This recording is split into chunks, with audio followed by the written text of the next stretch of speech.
मिलिंद प्रश्न या ग्रंथाच्या वाचनाला सुरुवात होत आहे. पुस्तक आपल्या बाजून ठेवावे, ऐकायचं काम करायचं. आता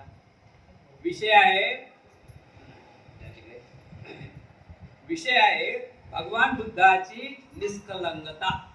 भगवान बुद्धांची निष्कलंकता हा विषय आहे. अंत्यनाक्षण भगवान बुद्धांनी संबोधीचा लाभ करून आपल्यातील समस्त पापे जाळून टाकली होती की त्यातील काही शिल्लक राहिली होती.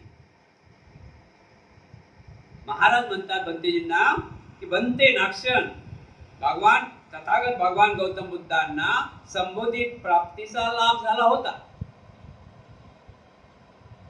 लाभ करून त्यांनी सर्व पापे जाळून टाकली होती काय की त्यातली काही शिल्लक राहिली होती.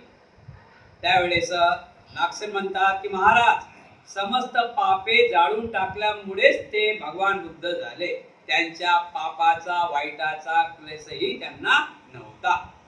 संबोधी प्राप्त होण्या अगोदर काय त्यांनी सर्व पाप धुवून काढले होते, जाळून काढले होते. म्हणूनच तर बुद्धत्व झालं, बुद्धत्व प्राप्त झालं. काही शिल्लक राहिलं असतं तर बुद्धत्व प्राप्त होते काय? काही शिल्लक राहिलं बुद्धत्व प्राप्त होतच नाही ना. बुद्धत्व प्राप्त कसं होईल?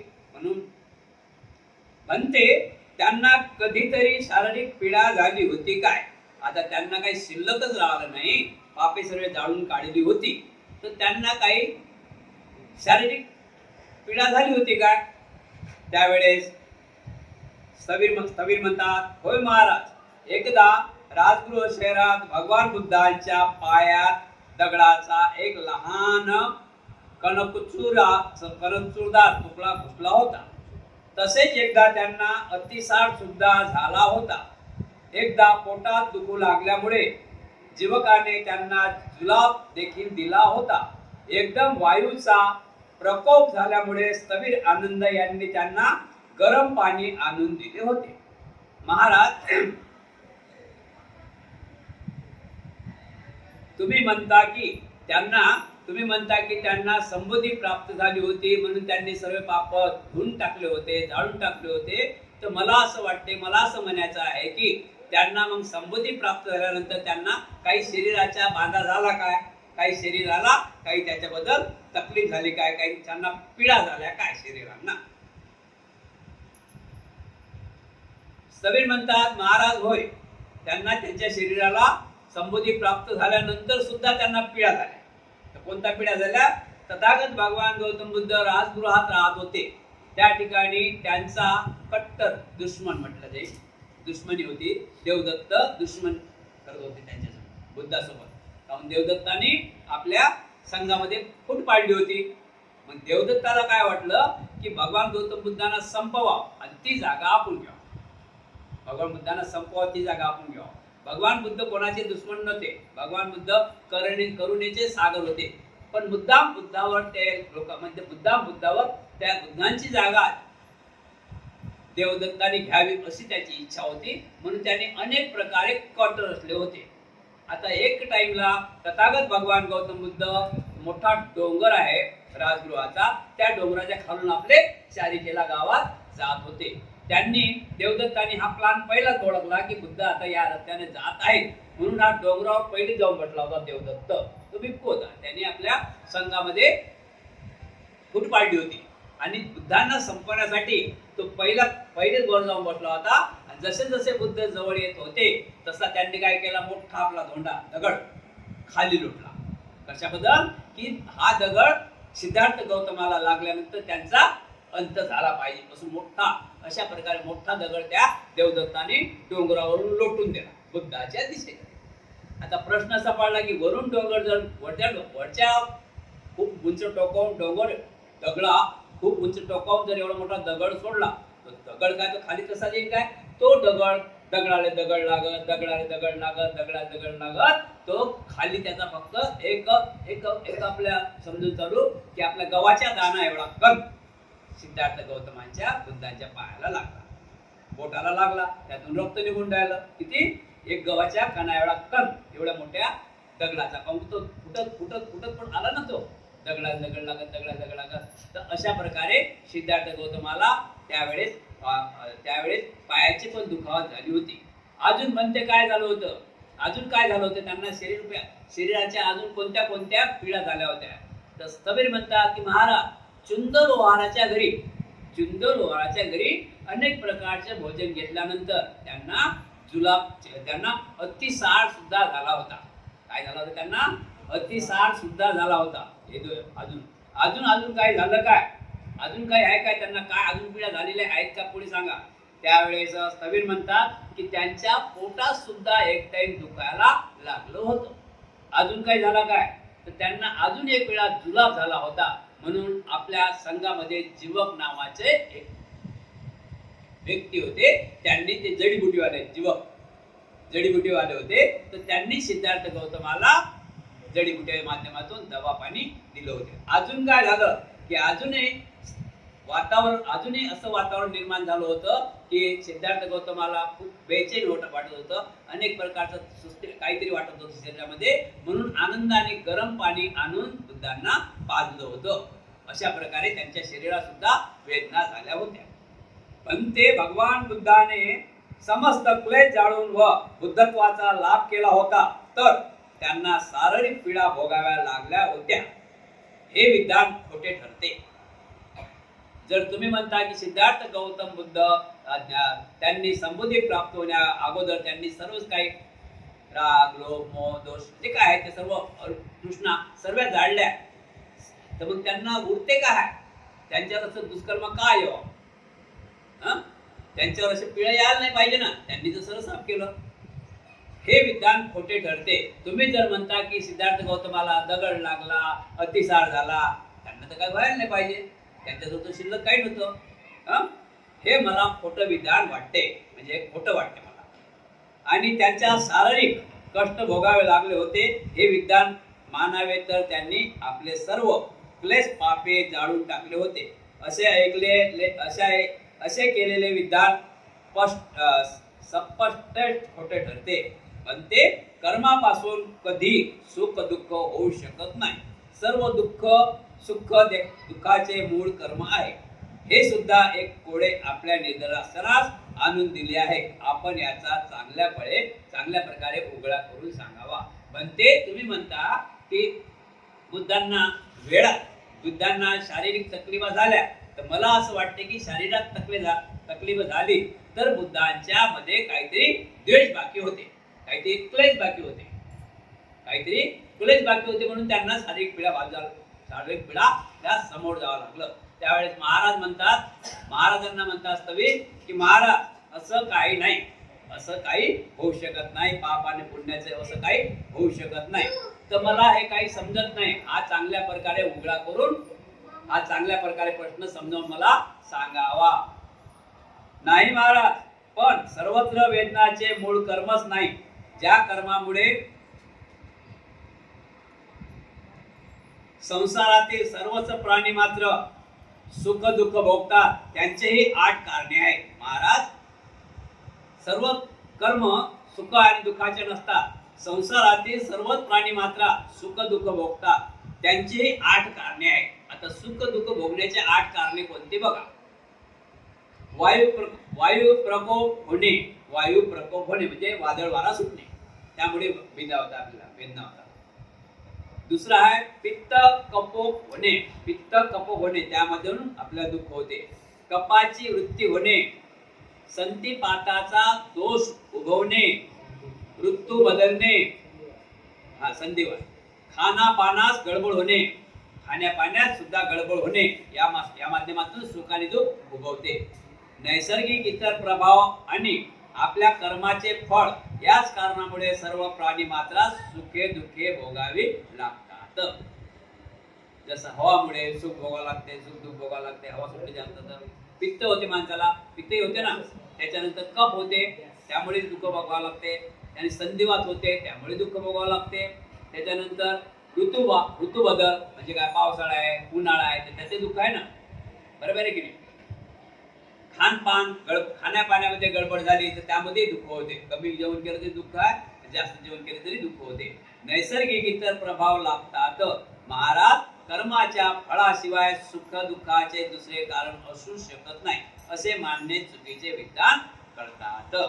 म्हणते नाक्षण, तरी पण याशिवाय दुसरा 7 कारणाचे मूळही कर्मच आहे, कारण ते सर्व कारणापासूनच उत्पन्न होतात. महाराज म्हणतात, म्हणते यापासून अधिक 7 कर्माचे मूळ कारण आहे, ते सुद्धा सर्व कारणापासूनच उत्पन्न होतात. त्यावेळेस स्थवीर म्हणतात की महाराज, जर सर्वच दुःखे कर्माच्याच कारणाने उत्पन्न होतात असे आपण मानले तर त्यांना वेगवेगळ्या प्रकारात उपभक्त करता येणार नाही. महाराज, वायूचा प्रकोप होण्याची बिघडण्याची 10 कारणे आहेत. थंडीमुळे, उष्णतेमुळे, भुकेमुळे, तहानेमुळे, अतिभोजनामुळे, अधिक वेळ सारखा उभे राहिल्यामुळे, अति परिश्रमामुळे, अति वेगाने चालल्यामुळे, नैसर्गिक प्रभावामुळे आणि आपल्या कर्माच्या फळामुळे. ह्या 10 कारणापैकी पहिले 9 कारणे मागील किंवा पुढील जन्मी आपल्या परिणामात घडवत नाही, तर केवळ याच जन्मी परिणाम घडवतात. म्हणून सर्व सुख दुःखे कर्माच्याच कारणाने परिणामकारक ठरतात असे म्हणता येणार नाही. महाराज, पित्ताचा प्रकोप होण्याचे 3 कारण आहेत. थंडी, उष्णता आणि अनियती भोजन. तसेच महाराज, कफ वृत्तीचे सुद्धा 3 कारणे आहेत. थंडी, उष्णता आणि खाण्यापिण्यातील दोष. या तिन्हीपैकी एखाद्या जरी बिघडले तर त्यामुळे वेदना होतात. या वेगवेगळ्या वेदना आपापल्या स्वतंत्र कारणामुळे होत असतात. महाराज, याचप्रमाणे कर्मफळामुळे होणारी दुःखे थोडी आहेत, परंतु अधिक दुःखे तर या कारणामुळेच होणारी आहेत. तथापि मूर्ख लोक मात्र सर्व प्रकारच्या दुःखाचे मूळ कर्म फळच आहेत असे समजतात. कोणाचे कर्मफळ कशात आहे हे भगवान बुद्धा वाचून कोणीही सांगू शकत नाही. महाराज, भगवान बुद्धाच्या पायास दगडाचा एक लहानसा अणकुचीदार तुकडा लागून जी दुखापत झाली होती ती वायू किंवा पित्तातील प्रकोपामुळे नाही, तर संयोगवश बाह्य कारणामुळेच झाली होती. महाराज, शेकडो हजार वर्षापासून भगवान बुद्धाबद्दल देवदत्ताच्या मनात वैरत्व चालून राहिले होते. त्याच कारणामुळे देवदत्ताने एका पहाडाच्या उतारावरून खालच्या रस्त्याने चालत जात असलेल्या भगवान बुद्धाच्या डोक्यावर पडेल अशा बेताने एक फार मोठा धोंडा फेकला, परंतु मध्ये 2 धोंडे आडवे आल्यामुळे तो धोंडा त्यात अडकून राहिला. तेवढेच की त्या धोंड्याची टक्कर होऊन त्यातील एक लहानसा तुकडा उसळून भगवान बुद्धांच्या पायात लागला आणि रक्तभाऊ लागले. महाराज, यामुळेच भगवान बुद्धांना जे दुःख झाले ते एकंदर त्यांच्याच कृत्यामुळे किंवा दुसऱ्या कुणाच्या तरी कृत्यामुळे झाले असावे. याशिवाय तिसरे कारण तर असूच शकत नाही. जसे एखाद्याने बीज उगवत नाही, एखाद्याने बीज उगवत नाही त्याचे कारण जमीन चांगली नसावी किंवा बीजातच काही दोष असावा. तसेच अन्न पचन होत नाही त्याचे कारण पोटात काहीतरी दोष असावा किंवा अति भोजन झाले असावे, हेच त्याचे कारण असू शकते. तदच महाराज, भगवान बुद्धांना ते झालेले दुःख त्यांच्याच कृत्यामुळे किंवा दुसऱ्याच्या कोणाच्या तरी कृत्यामुळे झाले असावे, याशिवाय तिसरे कारण असूच शकत नाही. भगवान बुद्धास त्यांच्या स्वतःच्या कर्मफळामुळे किंवा खानापानाच्या दोषामुळे कधी दुःख झालेले नाही. हे खरे की इतर सर्व कारणापैकी कोणत्या तरी एकामुळे मध्ये मध्ये कधी शारीरिक पीडा होत असत, तथापि त्यामुळे भगवान बुद्धांच्या जीवनाचा अंत होईल इतकी शक्ती त्यात मुळीच नव्हती. महाराज, 4 महाभूतापासून बनलेला या शरीराला थोडेफार सुख दुःख तर भोगावत, सुख दुःख तर होतच असतात. महाराज, समजा एखादे लहान मातीचे ढेकून वर फेकले असता ते परत जमिनीवरच येऊन पडते, म्हणजेच जमिनीचे पूर्वी केलेल्या कृत्याचे हे फळ आहे, म्हणून ते तिच्यावर जोराने येऊन आदळते असे समजावे काय? नाही बनते. जमिनीने चांगले अगर वाईट कर्म ते काय असणार की ज्या योगा तिला सुख दुःख भोगावे लागतात, ते जमिनीच्या कर्मामुळे नव्हे तर दुसऱ्याकडून वर फेकले गेल्यामुळे अशा रीतीने येऊन पडले. महाराज, बराबर याच उदाहरणाप्रमाणे भगवान बुद्धांना पृथ्वी समजावे. कोणत्याही कर्मा वाचून ते ढेकून पृथ्वीवर येऊन आढळते, तदच कोणत्याही कर्मफळापासून भगवान बुद्धांच्या पायावर तो दगड तुकडा पडला असे समजावे. महाराज, लोक जमीन होतात किंवा तिचा कुठकाही करतात तेव्हा ते तिच्या पूर्वकर्माच्या फळामुळे घडते असे म्हणावे काय? नाही बनते. महाराज, भगवान बुद्धांच्या पायात दगडाचा एक तुकडा लागला होता, त्याचेही तसेच आहे. भगवान बुद्धांना अतिसार झाला होता, तो सुद्धा त्यांच्या कर्मामुळे नाही तर संतिपातामुळे होय. यात कर्म फळ संतिपात याचा तिळमात्रही संबंध येत नाही. याशिवाय आणखी जे काही दुःख तथागताला झाले होते त्यांची कारणे त्यांचे स्वतःच्या कर्मफळात नसून त्या 6 दुसऱ्या शोधात आहेत. महाराज, संयुक्त निकायातील मोलीय शिवक स्वतः देवाधिदेव भगवान बुद्धांनीच म्हटले आहे की शिवक संसारात काही यातना तर पित्त प्रकोप पावल्यामुळे होतात, याची जाणीव स्वतःला देखील होऊ शकते आणि हीच बाब दुसरे सर्व लोक मान्य करतात. शिवक सर्व प्रकारच्या सुख दुःखे किंवा अन्य कष्ट प्राणी मात्र भोगावे लागतात. याचे कारणे केवळ त्याचे स्वतःचेच पूर्वी जन्माचे कर्मफळ होय असे काही श्रमक परिवाचक अकारण मानतात. ते स्वतःच्याच ज्ञानाची फसवणूक करीत आहेत व लोकांच्या अनुभवाची ते थट्टा करतात असे म्हणावे लागेल. म्हणूनच मी म्हणतो की ज्यांचे असे मत चुकीचे आहे, कप्प, वायू, संधिपात इत्यादी समस्त बाह्य दोषापासून उबदणाऱ्या कष्ट यातना या संबंधी देखील असेच समजले पाहिजे. याविषयी स्वतः समजून घेतले पाहिजे आणि समस्त लोक देखील असेच मानतात.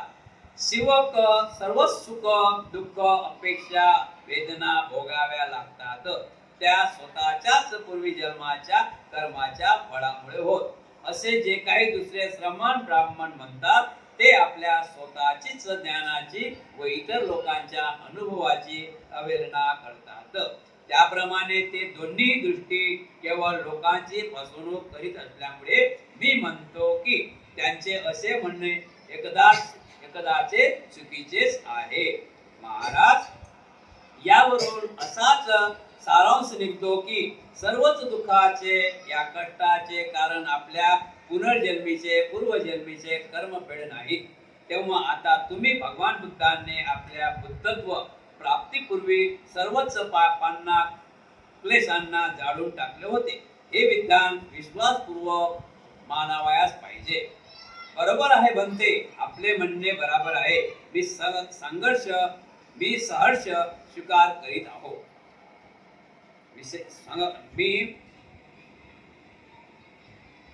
भगवान बुद्धाने बुद्धत्व प्राप्तीपूर्वी सर्वच पापांना क्लेशांना जाळून टाकले होते, हे विधान विश्वासपूर्वक मानावयास पाहिजे.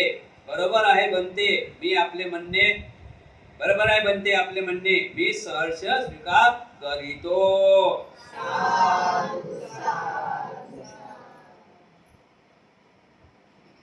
विषय आहे भगवान बुद्ध समाधी का लावतात.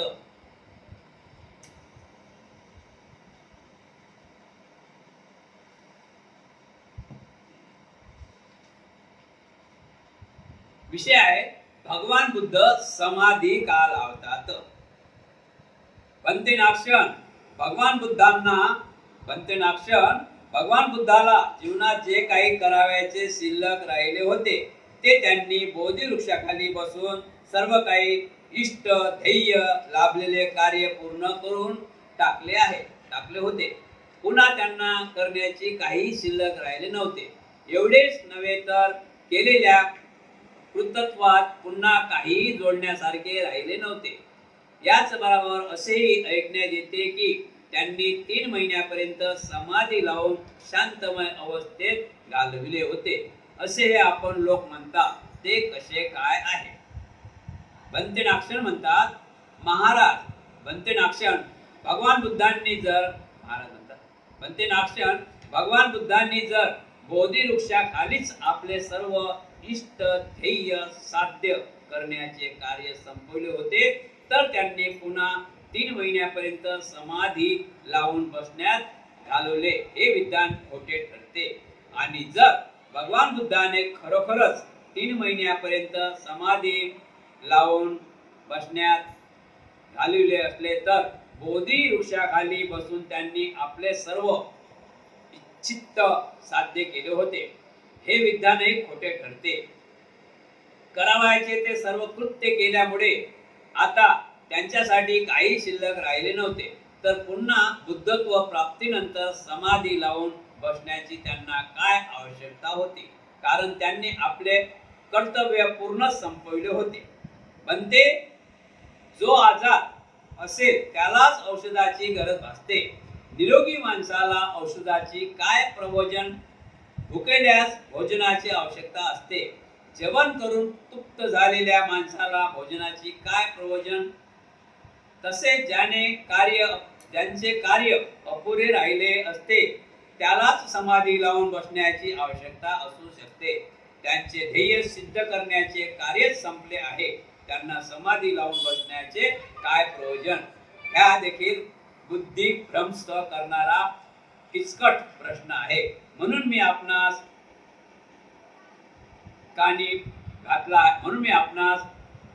आपल्या कानी घालत आहे तेव्हा याचे योग्य उत्तर देऊन आपण माझी समजूत घालावी. महाराज, आपण भगवान बुद्धाने बोधी वृक्षाखाली सर्व कार्य समाप्त केले होते आणि बुद्धत्व प्राप्तीनंतर देखील ते 3 महिन्यापर्यंत समाधी लावून बसले होते. या दोन्ही बाबी खऱ्या आहेत. महाराज, समाधी अंतर्गत पुष्कळ काही चांगले गुणधर्म आहेत. सर्व बुद्धांनी समाधीच्या योगायोगानेच बुद्धत्वाचा लाभ करून घेतला आहे. म्हणून ते बुद्धत्व लाभ घेतल्यानंतर सुद्धा समाधीच्या चांगल्या गुणाचे सदैव स्मरण करताना पुन्हा पुन्हा समाधीचा ते उपयोग करतात. महाराज, समजा कुणी एखाद्या माणसाने राजाची सेवा केली, त्यामुळे खुश होऊन राजाने त्यास फार मोठे इनाम दिले. आपल्या कृतत्वामुळे लाभलेला बक्षिसाचे स्मरण करून तो अधिकच सेवामध्ये तत्पर झाला. अथवा कुणी दीर्घ आजार पुरुष आपल्या आजाराची योग्य प्रकारे शुश्रूषा व्हावी म्हणून कुणी एका वैद्यास चांगली रक्कम देण्याचे मान्य करून त्याची सेवा सुद्धा निष्ठापूर्वक करतो, तेच त्याला गुणही चांगलाच घडून येतो व अल्पावधीतच तो चांगला निरोगी होतो. परंतु निरोगी झाल्यावर देखील त्या वैद्याच्या उपकाराचे स्मरण करून तो आणखीनही सेवा करतो. याचप्रमाणे महाराज, सर्व बुद्धांनी समाधीच्या योगानेच बुद्धत्वाचा लाभ करून घेतला आहे. त्या समाधीच्या गुणाचे स्मरण करून बुद्धत्व प्राप्त करून घेतला आहे. त्या समाधीच्या गुणाचे स्मरण करून बुद्धत्व लाभ केल्यानंतर देखील त्या समाधीची सेवा करतात. महाराज समाधीचे 28 असे चांगले गुण आहेत. हे पाहूनच सर्व बुद्ध विहार त्या समाधीची सेवा करतात. ते 28 गुण असे: समाधीचे जीवन रक्षण करते, दीर्घायुष्य प्राप्त होते, समाधीमुळे दिव्य बळ लाभते, दोषमुक्त होतो, अपयश धुवून निघता, यशाची वृद्धी होते, असंतुष्टता नाश होतो, पूर्णत्व संतोषाचा लाभ होतो, भीती नाश पावते, निर्भयतेचा लाभ होतो, आळस नष्ट होतो, उत्साहात भर पडतो, लालसा देश आणि मूलभूतपणाचा नाश होतो, मिथ्या गर्व हरण होते, समस्त शंकापासून निवारण होते, चित्त एकाग्र होते, सदैव मन प्रसन्न राहते, मन एकदम पवित्र व निर्मळ बनते, गार्भीय प्राप्त होते, मोठा लाभ होतो, अपूर्व नम्रतेचा लाभ होतो, 24 प्रीती उत्पन्न होते, 25 प्रमोद प्राप्त होते, समस्त संस्कार खिळखिळणे करण्याचे ज्ञान होते, पुनर्जन्माचा शेवट होतो आणि श्रमण जीवनाचे यथार्थ फळ प्राप्त होते. महाराज याच समाधीच्या 28 गुणात अनुलक्षून सर्व बुद्ध तिची सेवा करतात. तीच एकाग्रता होताच. जी प्रीती उत्पन्न होते तिचा आनंद आगळा असतो. म्हणून तृष्णा नाश करून हे महाराज सर्वच बुद्ध समाधीत मग्न राहतात. महाराज सर्वच बुद्ध समाधीत मग्न होताच याची 4 कारणे अशी आहेत. आमदरती सुखमय जीवन, सर्वश्रेष्ठ गुणाचा भास, उच्च ध्येयाचा एकमेव मार्ग आणि सर्वच बुद्धांनी मुक्त कठ्ठाने केलेले समाधीचे प्रशंसा. याच कारणाने तथागत नेहमी समाधी भावनेत मग्न होत असत. महाराज तथागत बुद्धास काही करावयास शिल्लक राहिले होते असे म्हणणे तर समाधीचे असंख्य गुणधर्म पाहूनच ते समाधीचे चिंतन करीत असत. पण ते आपण अचूक असे विवरण करून सांगितले आहे आणि ते मी मान्य करतो.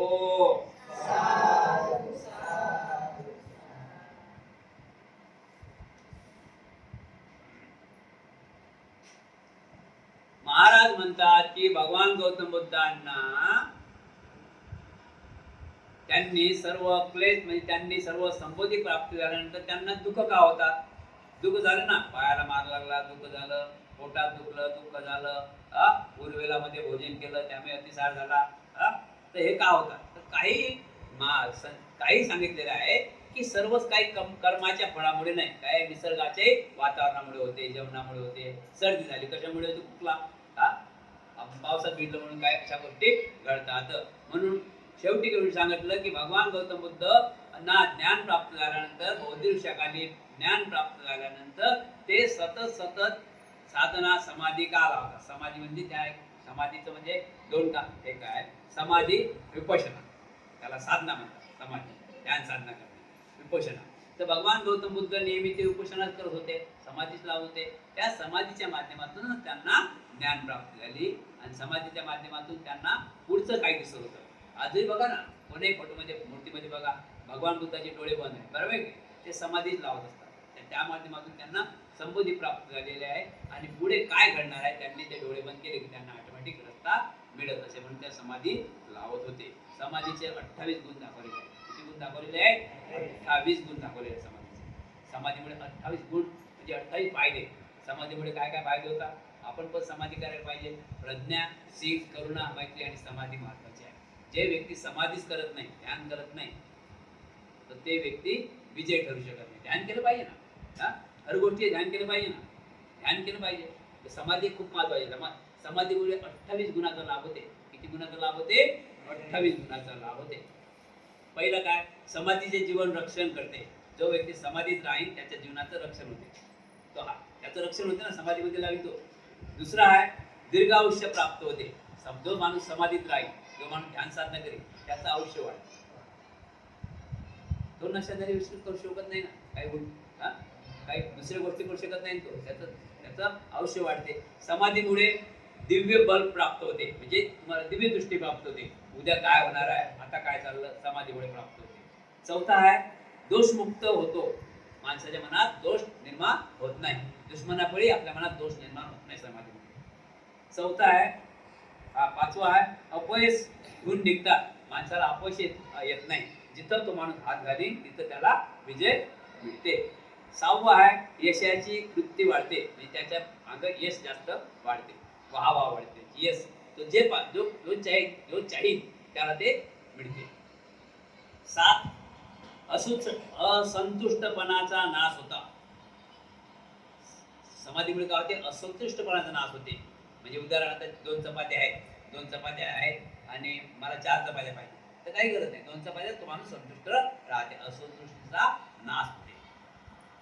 8 पूर्णत्वा संतोषाचा लाभ होते. तो माणूस संतोष राहते. समाधीचा माणूस संतोष राहते.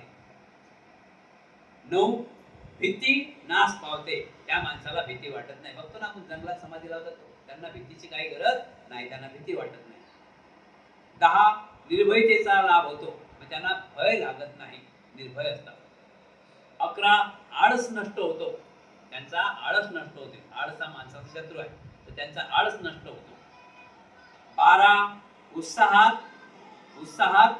भर पडतो. तो आनंदित राहतो. त्यांचा चेहरा फरफरीत असते. 13 आणि 15 लालसा द्वेष आणि मलुलपणाचा नाश होतो. त्यांना लालसा वाटत नाही, कोणाचा दोषही लागत नाही, त्यांना लालसाही नाही. लालसा नाही मला हे मिळालं पाहिजे, मला ते मिळालं पाहिजे, असं त्यांच्या मनात लालसा निर्माण होत नाही. 16 मिथ्या गर्व हरण होत नाही. ते खोटे बोलत नाही, ते आपली वाहवा करत नाही. मिथ्या गर्वापासून ते अलग राहतात. 17 समस्त शंकापासून निवारण होते. त्यांचं जे काही संकट येईल त्याच्यावर ते निवारण करू शकतात. 18 चित्त एकाग्र होते. चित्त एकाग्र झाल्यामुळे जे काय आपल्या इच्छा आकांक्षा आहेत त्या पूर्ण करू शकतात. एकाग्र चित्रामध्ये एकाग्र चित्तामध्ये आपल्याला समजते ना, वाईट काय, चांगलं काय, भलं काय, बुरं काय. 19 आहे सदैव मन प्रसन्नत राहते. सदैव मन प्रसन्नत राहते. मन नेहमी प्रसन्न राहायला पाहिजे. आला पाऊस म्हणजे आलं दुःख, आलं दुःख आलं, सुख आलं सुख आलं, दुःख आलं दुःख आलं, सुख आलं सुख आलं. संसार तसा आहे ना, एक दिवस चांगला आणि एक दिवस वाईट निघते आहे ना जीवनामध्ये, जीवनामध्ये. एक दिवस तुपाशी आणि एक दिवस उपाशी, असं आहे ना. कधी सुख आहे तर कधी दुःख आहे, कधी सुख आहे कधी दुःख आहे. आपण सदैव मन प्रसन्नता आणायला पाहिजे. आलं आलं गेलं, आलं आलं गेलं गेलं, सुख आलं आलं गेलं गेलं, निसर्ग नियम. आणि त्याच्यात फक्त आपण चिंतन करायला पाहिजे, बरोबर आहे की नाही, ते साध्य करण्याचा प्रयत्न करायला पाहिजे. 20 आहे मन एकदम पवित्र व निर्मळ बनते. साधना करणाऱ्या माणसाचं मन कसं होते, पवित्र व निर्मळ बनते. त्यांच्या मनात काही तसं आपण आंघोळ वगैरे करतो कसं स्वच्छता नव्हते, आपलं अंग कसं स्वच्छ होते काय, तसं आपलं मन साधना करणाऱ्या व्यक्तीचं मन स्वच्छ आणि निर्मळ बनते. 21 गार्भीय प्राप्त करते. 22 मोठा लाभ होतो. 23 अपूर्व नम्रतेचा लाभ होतो. अपूर्व नम्रतेचा लाभ होतो. त्या माणसाला सर्व नम्रच मानतात ना. 24 प्रीती उत्पन्न होते, त्यांची वाहवा होते. 25 प्रमोद प्राप्त होते. 26 समस्त संस्कार हिडकडणे करण्याचे ज्ञान होते. आणि 27 पुनर्जन्माचा शेवट होतो. 28 श्रमण जीवनाचे यथार्थ फळ प्राप्त होते. महाराज या समाधीचा 28 गुणाचा अनुलक्ष्य सर्व बुद्ध तिचा सेवा करतात. चित्त एकाग्र होतात, ती प्रीती उत्पन्न होते, तिचा आनंद आगळा असतो. म्हणून तृष्णा नाश करून हे महाराज सर्व बुद्ध समाधीमध्ये मग्न असतात.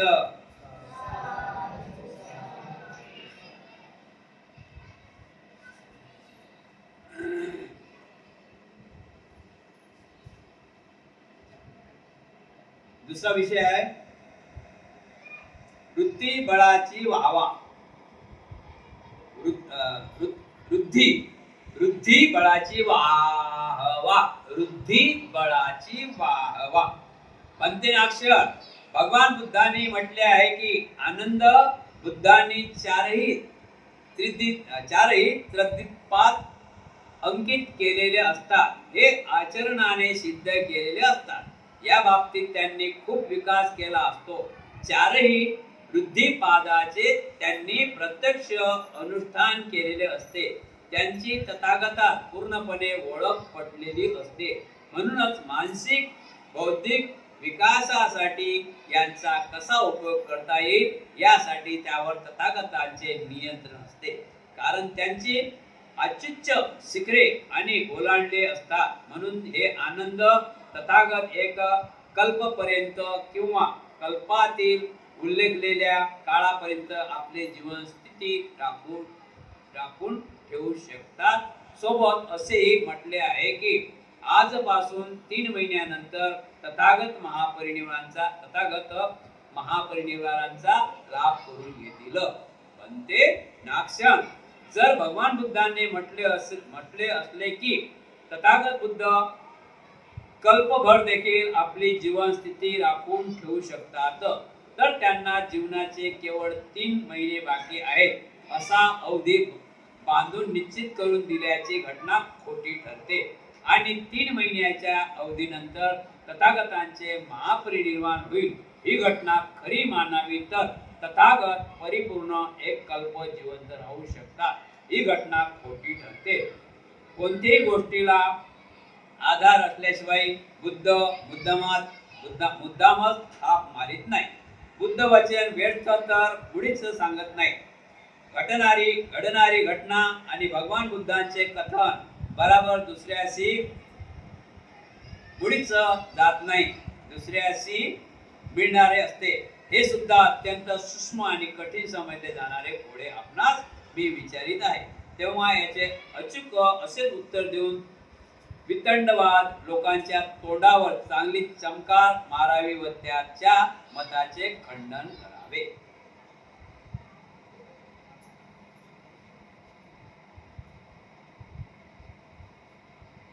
वृद्धी बळाची वाहवा.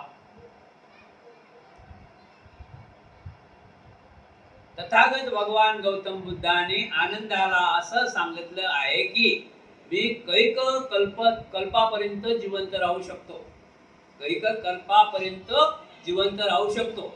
आणि नंतर चुंद नावाच्या लोहाराच्या घरी भोजन घेतल्यानंतर तथागत भगवान गौतम बुद्धांनी आपले शिष्य आनंदाला सांगितले की आनंदा आजपासून 3 महिन्यांनी माझी तथागत महापरिनिर्वाण प्राप्त करून घेतील. तर हे कसं? हे तुम्हाला खोटं वाटते. महाराज म्हणतात बनते हे मला खोटी गोष्ट वाटते. कारण की एक बाजू बुद्ध म्हणतात मी कैक कल्प जिवंत राहू शकतो आणि एका बाजूने सांगितलं की आनंदा आजपासून 3 महिन्यानंतर तथागताचं महापरिनिर्वाण होणार आहे. हे कसं? ते का याचं हे मला खोटी गोष्ट वाटते. याबद्दल तुम्ही मला चांगल्या प्रकारे समजावून सांगावं. त्यावेळेस कबीर म्हणतात महाराज भगवान बुद्धांचे विधान केले होते हे खरे आहे. येथे कल्पाचा अर्थ आयुकल्प संपूर्ण जीवनकाळ असा आहे. महाराज भगवान बुद्धाने अशा प्रकारचे विधान करून स्वतःचे मोठेपण दाखविले नसून यात वृद्धिबळाचा यथार्थ गौरव केला आहे. महाराज भगवान बुद्धांनी चारही वृद्धिपाताचे प्रत्यक्ष भावना केली असते. त्यांनी चारही वृद्धिपातास आपल्या अंकित करून ठेवले असते. त्यामुळे त्यांच्यात मानसिक व बौद्धिक पूर्णत्व विकास झालेला असतो. त्या 4 वृद्धिपादाचा त्यांना परिपूर्ण आधार लाभला असतो. त्यांनी प्रत्यक्ष अनुष्ठान केले असल्यामुळे त्या 4ही वृद्धिपादाचे त्यांना चांगलीच ओळख झालेली असते आणि त्यावर त्यांचे पूर्ण नियंत्रण असते. कारण त्यांचे सर्व अच्युत शिखर तथागताने ओढालेली असतात. महाराज हेच कारण आहे की बुद्ध स्वतःच्या इच्छेनुसार पूर्ण कल्पापर्यंत किंवा एका कल्पातील उरलेला पूर्ण काळापर्यंत जीवनमान स्थिर होऊ शकतात. महाराज समजा कुणी एका राजाने चांगला मोठा घोडा महाराज समजा कुणी एका राजाकडे चांगला मोठा घोडा आहे. तो इतका वेगवान व जल्लद पडणारा आहे की जणू काही वाराही त्याच्या बराबरी करू शकणार नाही.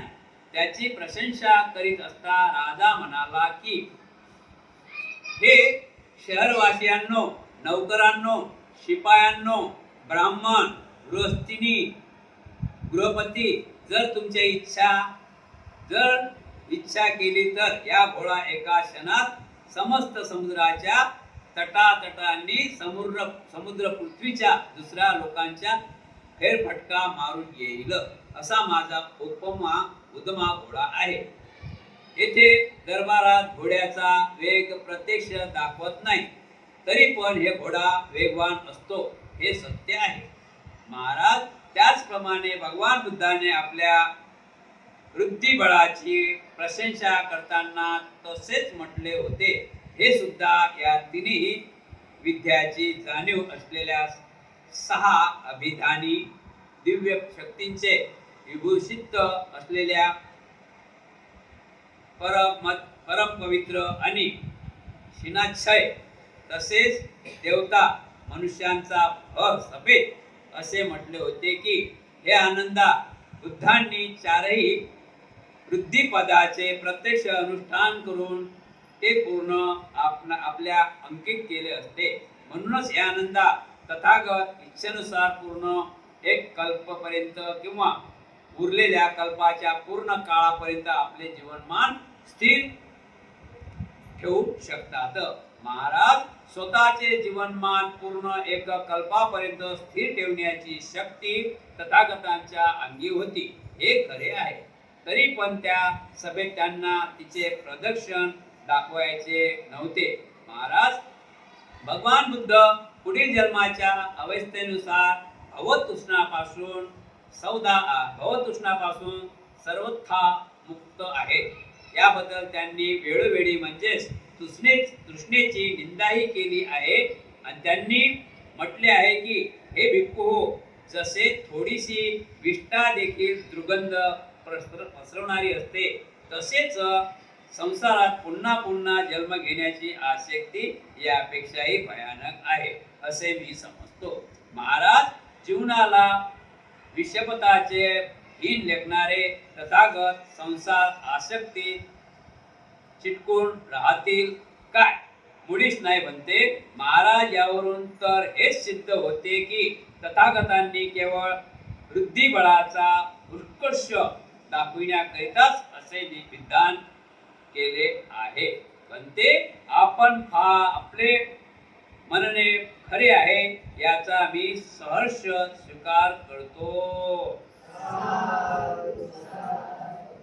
उद्याचा भाग आहे योगी कथा. उद्याचा भाग काय आहे? योगी कथा.